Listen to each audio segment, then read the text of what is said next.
بسم اللہ الرحمن الرحیم صلی اللہ الحبیب۔ یہ ماہنامہ فضان مدینہ ہے جنوری کا۔ سوال سنتے ہیں جی۔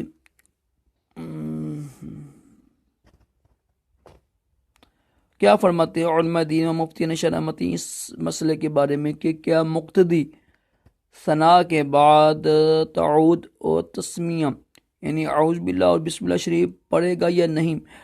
اگر پڑھ لے تو کیا اس کی نماز ہو جائے گی؟ بسم اللہ الرحمن الرحیم۔ امام اور منفرد یعنی تنہا نماز پڑھنے والے کے لیے ثنا کے بعد قرأت سے پہلے تعود اور تسمیہ پڑھنا سنت ہے، ٹھیک ہے، واجب نہیں ہے، جبکہ مقتدی کے لیے امام کے پیچھے تعوذ اور تسمیہ پڑھنا سنت نہیں، ٹھیک ہے، کیونکہ تعوذ اور تسمیہ قرأت کے تابع ہیں اور مقتدی پر قرأت نہیں، لہذا مقتدی تعوذ اور تسمیہ نہیں پڑھے گا۔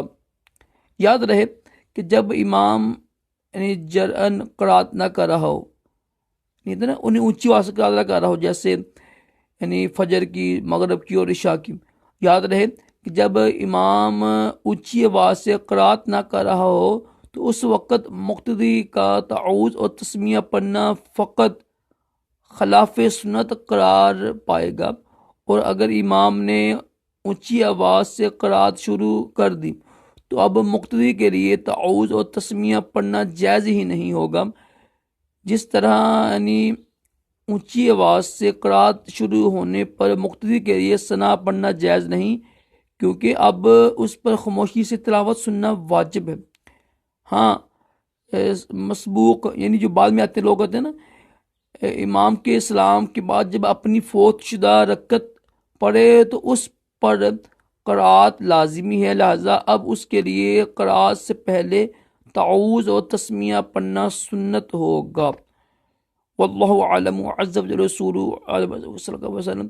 یہ لکھا ہوا فتویٰ میں نے پڑھ دیا ہے، کوئی غلطی ہوئی تو دیکھ لیجیے گا، اور بڑا ہی آسان لکھا ہوا ہے، تو علم دین حاصل کرنا بہت ضروری ہوتا ہے۔